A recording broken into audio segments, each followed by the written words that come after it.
should introduce myself first. I'm not a teacher. I write code, so I don't talk all the time, and I'm not really good at it. So we'll just kind of wing this and go with it, and Ray is a student. So I don't talk much either. I listen to people talk. And yeah, we're going to talk about modifying Gibbon, which Ray actually has more experience modifying Gibbon than I do in terms of time. And I started about a year ago, and I have messed with a whole lot of Gibbon code to get up to speed. So I think to start with is the why and how. So why would you want to modify Gibbon? I think every school is a little different. Out of the box, Gibbon does a whole lot of different things, gives you tons of options, things to turn off, things to turn on, enable, add modules. But at some point, you're going to reach a point where your school wants to do something and Gibbon just doesn't have that capability, hasn't been programmed, and you want to expand upon it. So starting at the very basics, if this install still exists, yes. There's some built-in options out of the box to get you going modifying your system. If you head over into System Admin, I think string replacements was already talked about a little bit. Yep. This is a good place for modifying any of the text. So even if you, for some reason, had something against the terminology of a single piece of text, you could change it, you could modify it, and go from there. It's also, if there's an incorrect translation that you happen to see, you can make a very quick little adjustment there and fix some translations as well. So that's one way. And then the next, somewhat more useful way to modify Gibbon is by adding fields to a user. So when you're editing a user, you have a lot of fields. At some point, your school is going to need a piece of information stored for a student or a parent that just isn't possible in Gibbon at the default install. So you hop back over to System Admin, and you can, User Admin, because you're modifying users, you can manage custom fields.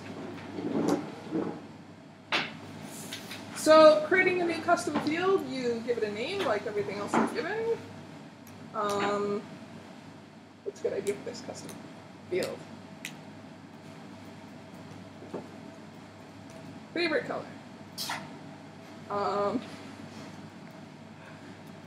Must work in a primary school. You never know, maybe important. And then you have a couple choices between what kind of field it is: short text, long text, date, link, and drop down. So in this case, probably short text. Probably suits the case, and colors aren't really long, so we can probably go about 30 characters. Then you can determine whether the field is required or not. And we're going to make it required because we really want to know that piece of information. And then you can choose who it's relative to. So in this case, we want to know, for some reason, everyone's favorite color. We're just going to force that on for everyone. And then the last two fields, including data update. Data allows parents and students and staff members to update and set their own color. Otherwise, one of your staff members will have to update their user data for them. And then include an application form, which we're going to say yes to because we desperately want to know their favorite color. So now that we've created the new field, we can kind of see it in the list here, the favorite color required by the role categories. And we have just made the first modification to Gibbon. Somewhere right at the bottom, we have the favorite color. This is not technical. So that's right out of the box. You can start modifying Gibbon. This field can be pulled out in the query builder, and it's in the database too. So a lot of times your school is going to simply have data that might not be hooked up to any other system, but you just need to store and record that data.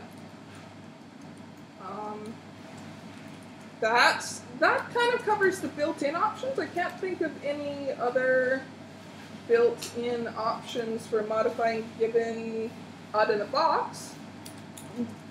From there, the best options are finding and installing different modules. So when you go into System Admin... Oh, sorry, one thing. I mean, they're all the settings pages. Yes. So in terms of... Yeah, in terms of setting up... And things like that. Yeah. So there are definitely a lot of things right out of the box that you can do to change Gibbon. There's toggles for tons of different features, setting up rooms, categorizing things. Anytime you see something that has comma-separated lists, make sure your commas line up. There's, a whole bunch of different settings that generally, once you set up at the beginning, you don't mess with too much once you get going. But this definitely lets you do a whole lot of modification right out of the box. And then extensions, or modules. Once you go to the extend page, as Ross mentioned, you will start finding a lot of different modules that have been built, a lot of them by Ross, and some of them by Ray, some of them by Andy, and one by me. Yes. So these are modules that people have built, and they've contributed back to the community, open source, share with people to help expand their school. So as you can see, there's descriptions of these are the ways you can kind of modify and extend. And I think the biggest piece today is probably how to actually go about making your own module. So that would be the best place for any school to start if they really needed to add functionality to Gibbon. Modifying the core isn't recommended right off the bat. It's delicate work, and it can have ramifications if you're not quite sure what you're doing. So definitely creating your own module is a great place to start, which once your modules are installed, you can find them in Manage Modules. And the list here relates directly to the folders that are installed in your modules folder. So if you're creating a new module or installing a module, you will see it here immediately, and then you manage and install and delete from there. And of course, we can't delete any of these ones because they are built-in modules. Feel free to download a module and install that on there if you want. Sure, we could do that. I'll put you on the spot. Actually, why don't you do your DataAdmin? Sure. Before I continue, does anyone have any questions? Is everyone alive?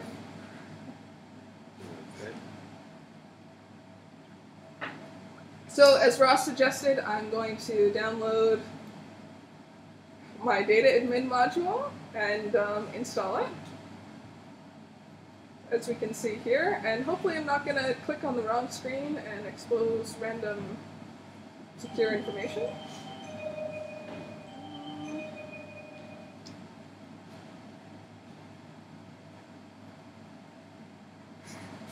Ross, where do you keep your...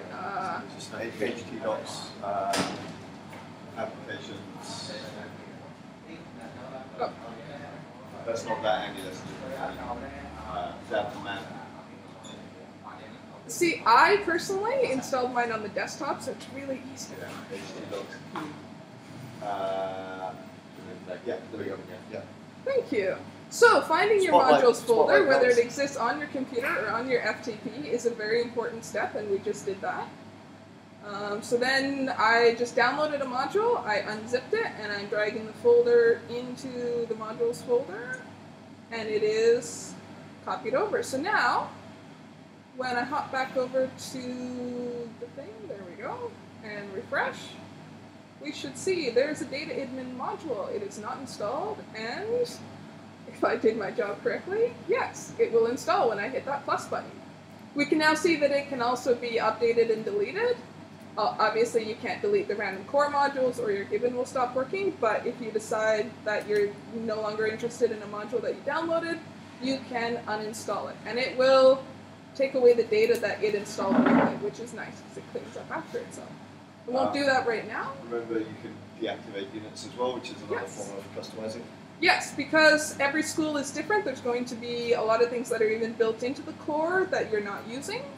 You can start choosing those things and disabling them, which is also a good way to modify. You can also move them between categories, which gives you some control over the menu here. So if we decided that crowd assessment was something that we just kind of wanted to tuck away in the other menu, Those are cached. they are cached.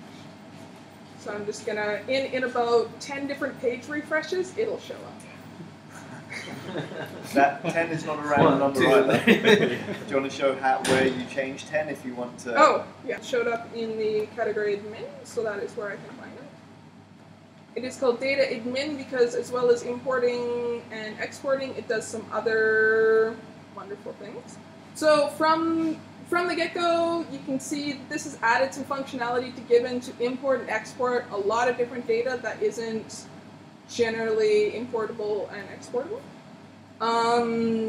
Especially if you're setting up a brand new school, it helps to come here if you're migrating over from a system. When our school set up about a year ago, we migrated over from a massive Blackbaud system, and I built this module because I knew it would be faster to build a module than it would be to enter the data by hand, because we had about 8,000 users and various other data to move over. So from there, you can kind of choose a piece of data that you're interested in importing. I think special days was mentioned earlier, so we could use that. If I have two options here, I have import and I have export structure.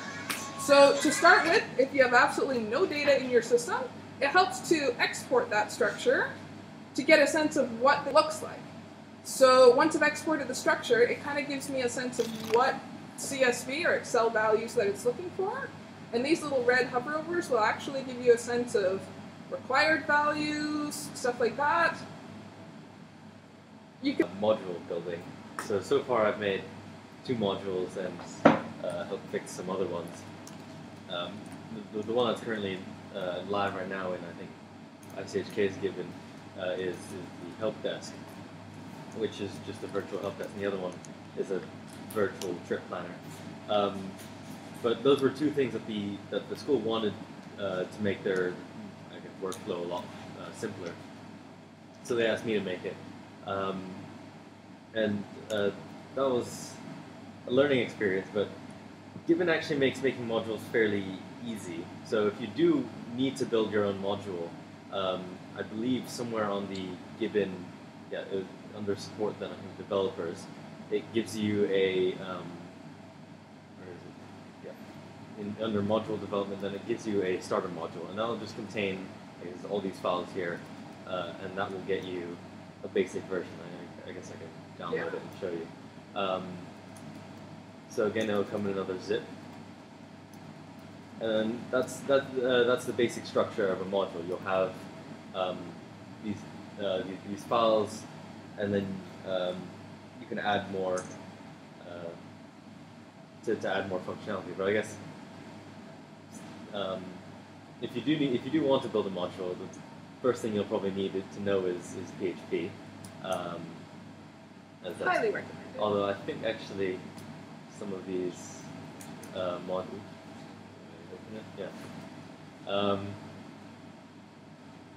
I think this is a bit out of date now though. Shit. So maybe that's another thing that we It still works. They still work, but I think that's another thing that we should probably update. But with building modules,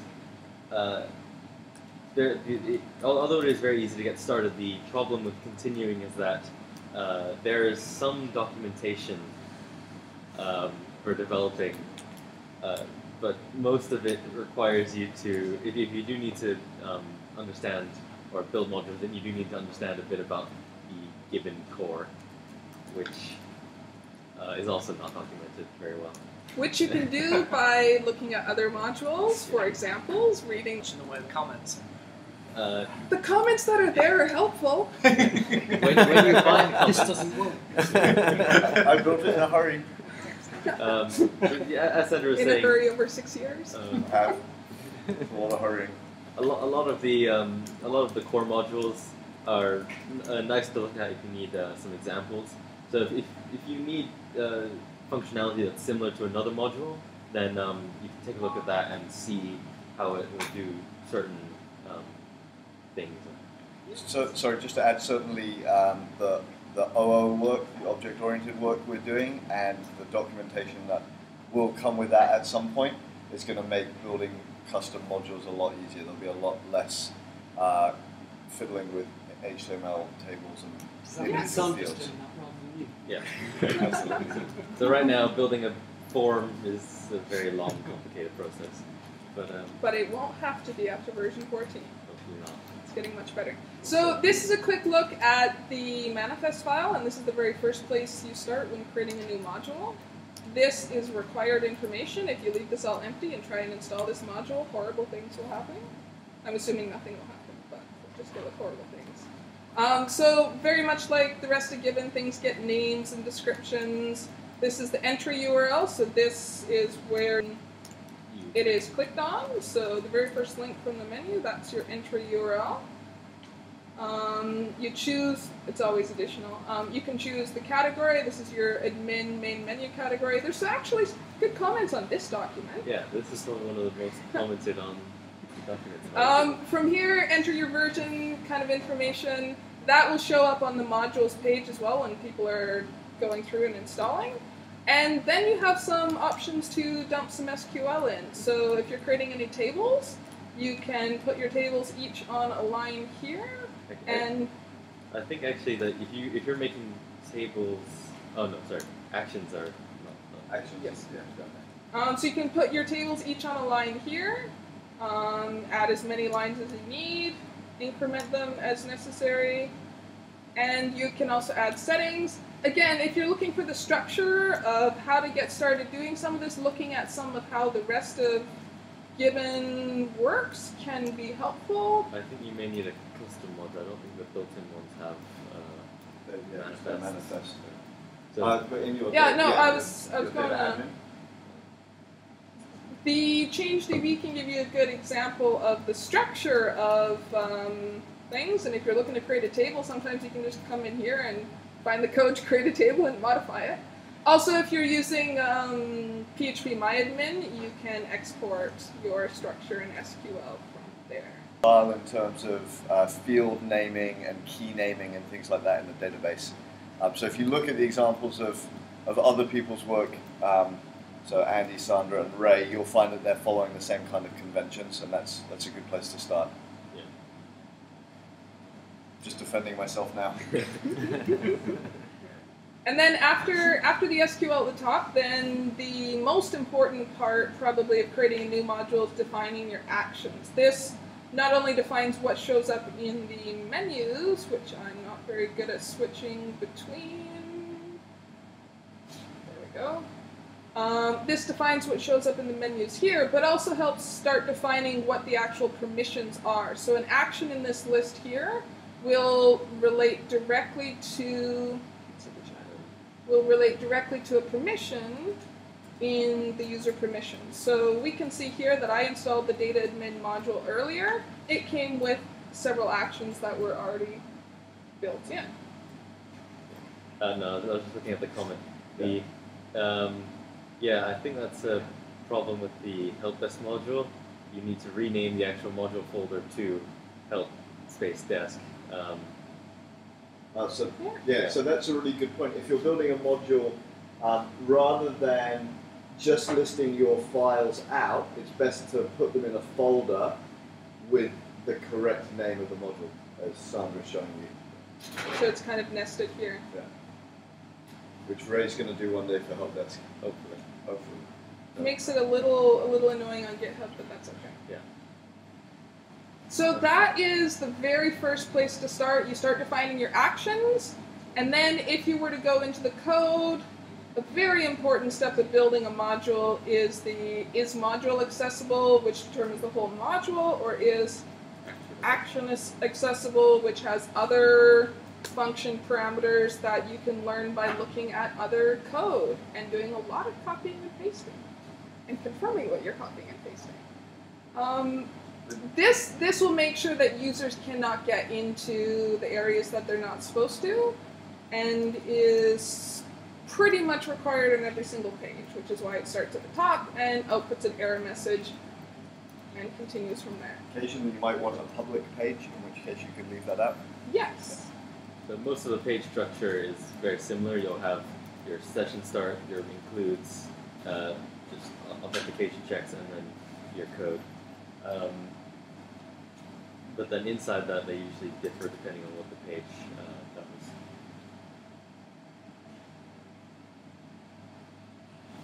Here's an example of the entry page for the DataAdmin module. First it's checking for is action accessible, import manage, which is the default action. Then it goes on to create some database objects, and then start running output code, generate tables, that kind of stuff. This is a table. And so it's really good to explore the code in other modules, explore the core code, start learning from learning by example, asking questions on the forum when you get stuck. Do you want to just go into GitHub up here and switch to version 14 and just pick out a field that is OOified and compare it so we can see what's coming and how much better life's going to get? Most of the things in school admin have been done. What's a good?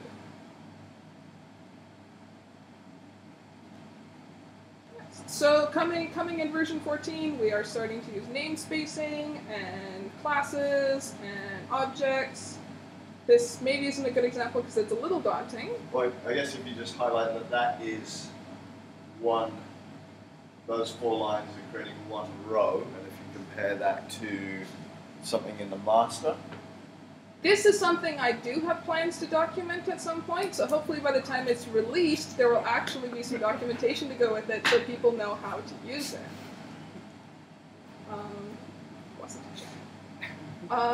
So this is just outputting a simple form. Hopefully as we get more objects available to users, more documentation for that, jumping into module development should be faster. There will be built-in tools and built-in classes that you can use and start getting up and running out of the gate. So those blocks of 4 lines replace what used to take 12 to 15 lines. Yes. So it makes and the code and it's complex. centralized so that as we improve and change the structure, it will follow. So your module doesn't have to update itself. It's just relying on the built-in functionality from Gibbon. And then as you're modifying, it's always important to consider where to go from there. If I think we're done kind of module stuff, we can start talking at some point about modifying the core. Anyone have anything to add? Any questions about module development? Actually, yeah. You're saying about it's going to be much easier because everything's going to be centralized. But one of the problems at the moment is there are lots of functions in the core. You don't know what they are because there's no catalog to look them up. So you could end up writing your own. In fact, they're already there. So is there going to be some way of getting around that so we actually know what's available?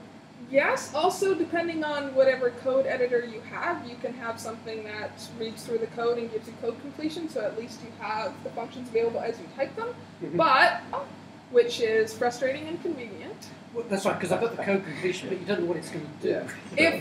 And actually what I did personally... There's a little comment on each one. There's a little comment. What I might have done personally... I saw I did a regex on... Where's the wiki? I can't complain because I rewrite my own functions many times as well. Where's the wiki? Oh, I'm back in the core.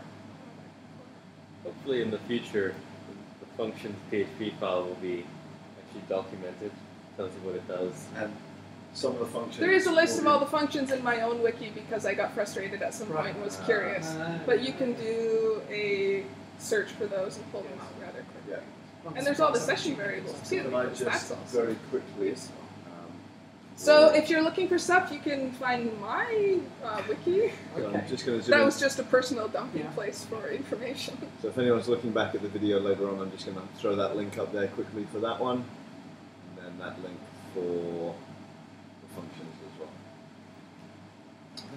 I've got a question actually. Right, you're a student. How much programming have you done before you started working on?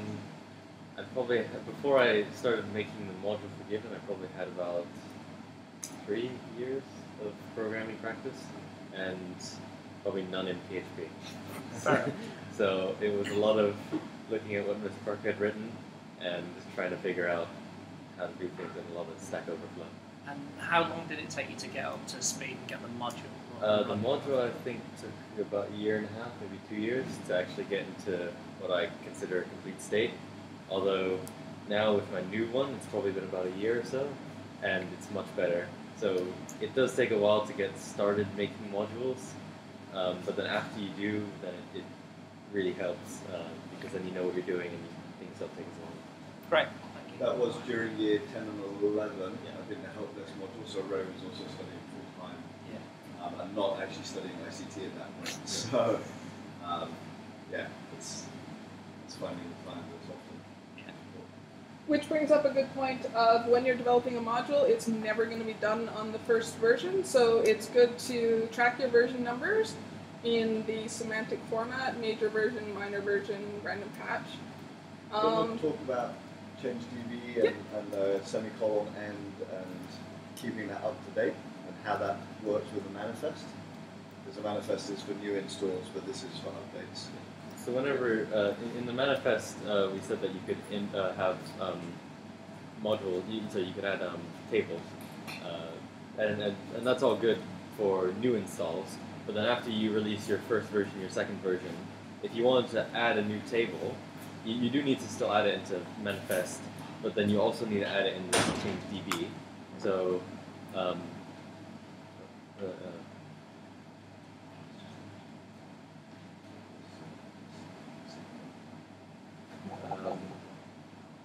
You can continue and answer that in a second. I'll answer that in a minute. But yeah, with the ChangeDB, if I want to, let's say we were on version 0.001 now, a quick patch. So then, if we were to insert why is that still throwing it? Oh, because there's no semicolon. So then, if we wanted to insert, for example, a new table. Testing my SQL. And insert. Oh no, that's. No,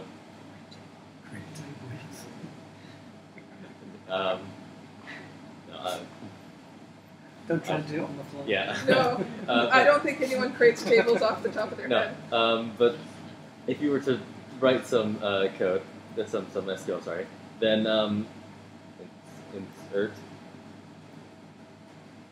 Then normally you would end it with a semicolon. Except in here specifically, I think it did say before, you need to add an end at each one. So you can do multiple commands in one, but you need to make sure that they end with semicolon end. Just how it was decided to be made. Which is super important when you eventually get into core development and you're modifying that thing. Yeah, because then the semicolon end there really helps tell where one ends. It doesn't seem to be ordered very well. Then I guess changelog is just not necessary, but it's nice to know exactly what you've done. Because if you've made a problem mistake, then you might need to roll it back. Here, this is just the version number again. That should also match with this one and then the one in the manifest. So here we're supposed to keep that consistent. And this code is separated like this because the automatic update button that's on the modules page will actually run through this code when people run that, and it will take them from one version number to the next by running each piece of SQL sequentially. So you'll compare the version and check with the ChangeDB to see what it needs to update. Anything else? We have a quick question here, and then we could briefly discuss core development.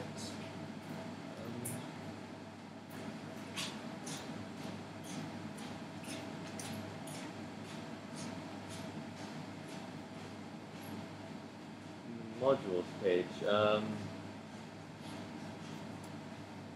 I'm not sure what you're asking. Do you mean in the help desk? Maybe. That's a question.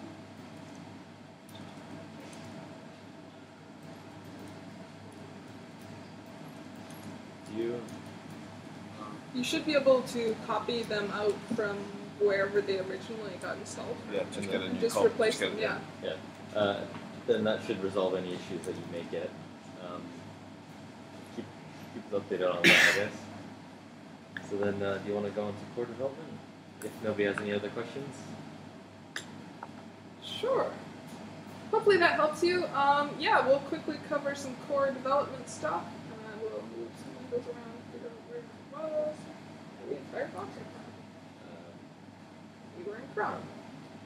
So core development probably starts when you realize that your module needs to, or the scope of changes you want to make don't quite fit within a single module. So at some point you might reach a point where you actually want to start changing the core code. And this can be daunting and should absolutely be done on a test server on your own local computer. Don't push it to production. Make sure you test it thoroughly and test it. So starting off developing for the core, the first thing you'll want to do, if you don't already have a GitHub account, is sign up, create yourself an account, come here to the Gibbon core page and create yourself a fork.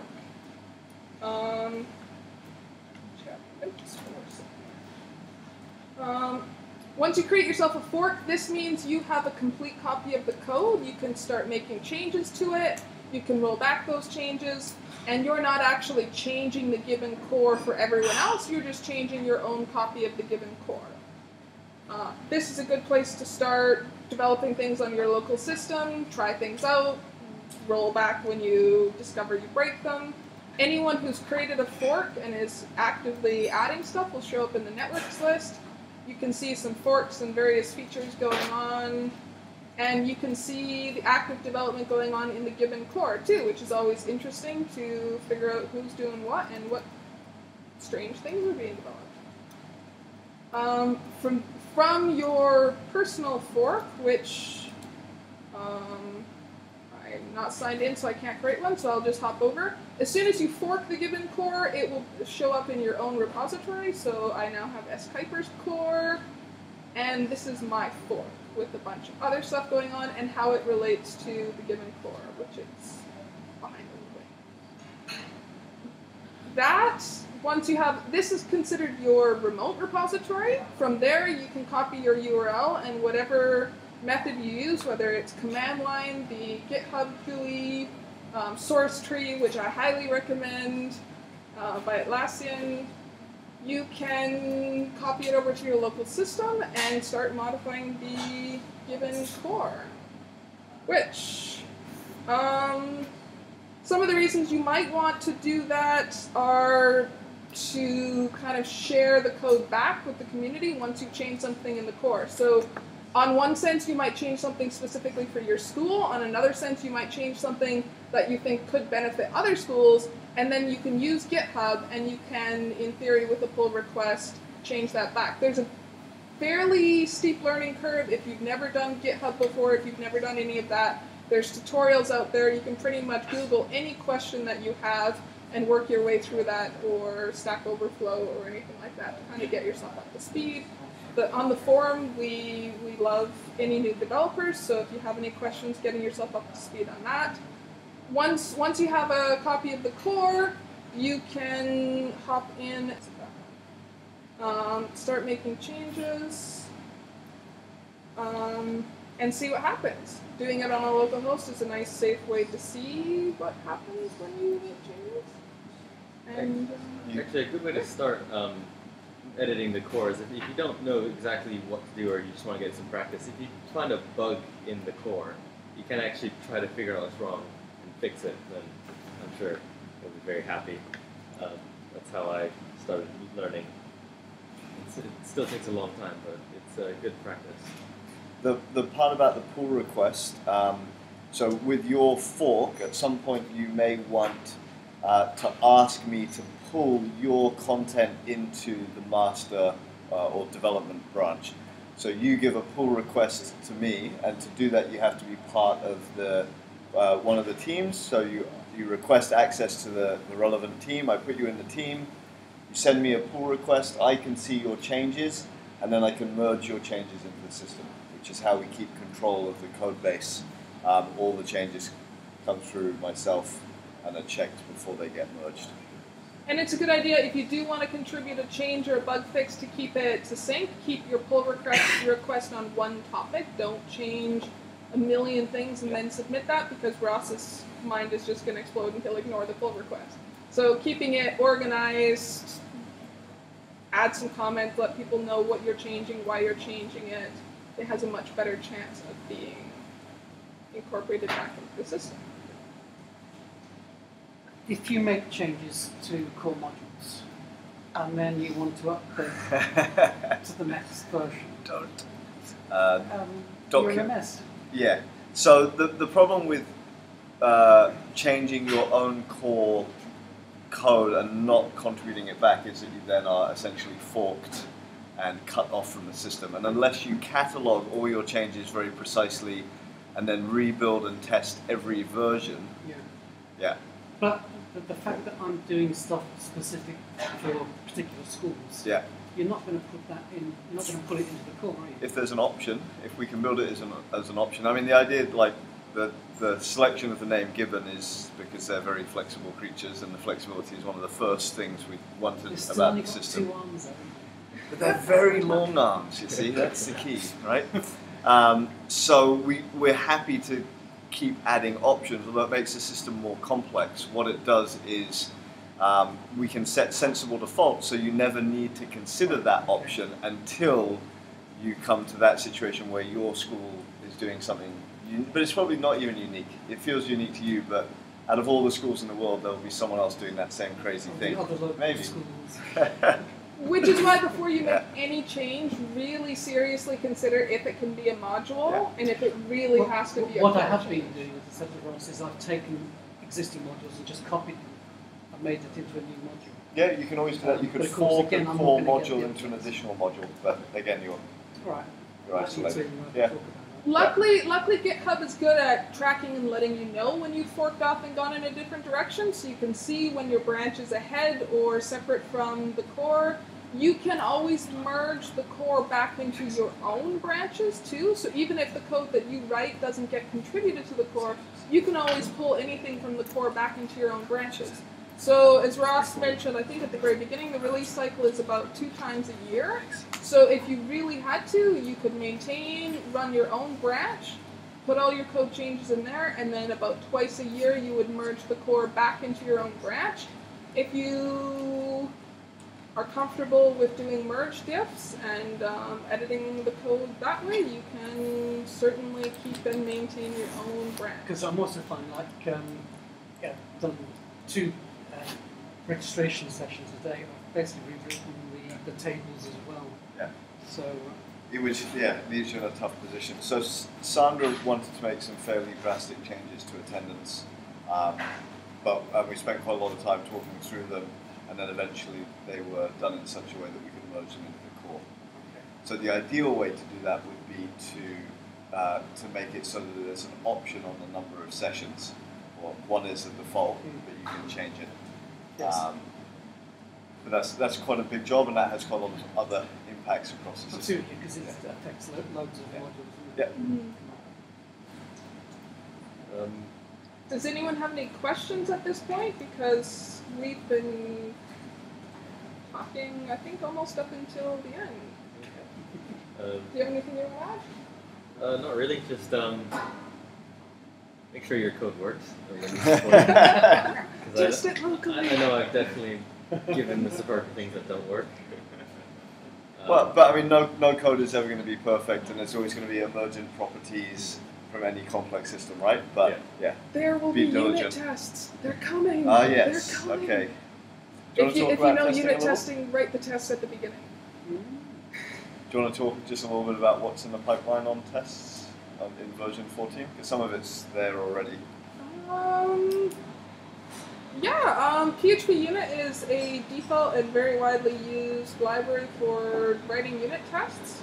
So we're incorporating that into the code. So as we start to object-orientify the code, those objects themselves, we are hoping to actually have some good test coverage on, write the tests for them. That just means that anytime we make changes, we run the test again, we can discover if there's any regressions or if it still works as expected. And we're also developing a little bit with Codeception, which is a acceptance test and integration testing suite to run some tests to make sure that certain functions will continue working as expected. This helps because there's a lot of legacy code in the system which can't be tested in a object-oriented way. It's not an object yet. So this helps us try and just make sure that as we go forward, the more tests we write, the more solid the system gets. And that way, even as an end user, if you're a developer jumping in and starting to make changes to the system, when you're able to install and set up the test suite and run those tests, you'll feel a little bit better that you haven't broken everything by making a single change. Right. The acceptance tests, when you write them, you basically set inputs into a form, and then you simulate the running of that form on the system. So instead of having to do it manually, going through form by form and testing, which is what we've done in the past as a sort of 2-day part of the release cycle, it just automates all of that. So as Sandra and I are working through the object orienting of the forms, of the interfaces, we're trying to write the test first, test the test to make sure we get the intended results, then do the code changes, and then run the test again. And so it gives you a much higher degree of certainty that things are doing what you expect them to do. I think that's the question from before. Yeah. Oh, okay. Sorry. So Codeception, this is kind of set up in the background. If you go to, I think the link was posted earlier on my own personal wiki. I did put some information up there about installing and getting up and running with automated testing. There isn't a heck of a lot of test coverage at the moment, but the idea going forward is it's not really test-driven design, but test-inspired design. We're just hopefully going to make the system more robust. Because it's open source, we do want to encourage developers to come on board, but it can be daunting with how massive. I think last time I counted there was about 900 scripts in the Gibbon core, so you don't want to start breaking things and introducing regressions. So that's just somewhere we're going, and just the general idea for moving forward with the core is modernizing, moving towards some of the best practices of the PHP community. I want to mention those 2 books. There was the one that you shared with me, and then what was the other one? O'Reilly's Modern PHP, I think.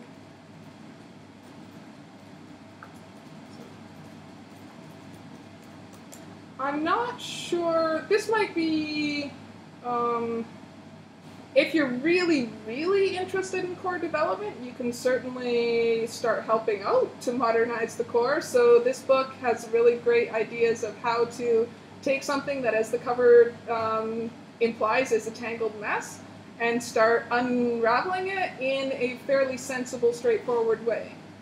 It's really tempting for any developer to just want to throw out all the code and start from scratch. But again, with 900 files in 6 years under its belt, Gibbon is pretty well established, works pretty well, and it is a way better idea to modernize it than to start from scratch. Yeah. So, do you want to look up incremental. O'Reilly? I think it's just called Modern PHP. Yeah, Modern PHP. Yeah. But there's a lot of good stuff in there about auto-loading and Oh yeah, sensible conventions. yeah. Yeah. So this will give you a good idea of where we're going. If you're starting development, you'll see a lot of changes. So you might get familiar with Gibbon core, and then Gibbon core starts changing. These are the directions that we're trying to go in, moving it closer to PHP 7, object-oriented code, test coverage, best practices, all that wonderful stuff. Does anyone have any questions? Is anyone still alive? Absolutely, if you're interested, you can follow the Gibbon core on GitHub. You can just watch it. You can keep an eye on what's going on. That might be a good way to get a sense of where the development's going. Once you're watching it, I think you get notifications depending on your settings on pull requests, and you can see what people are up to. You can always check out the graphs and see who's doing crazy, wonderful things, who's deleting tons of code, who's adding code. All right.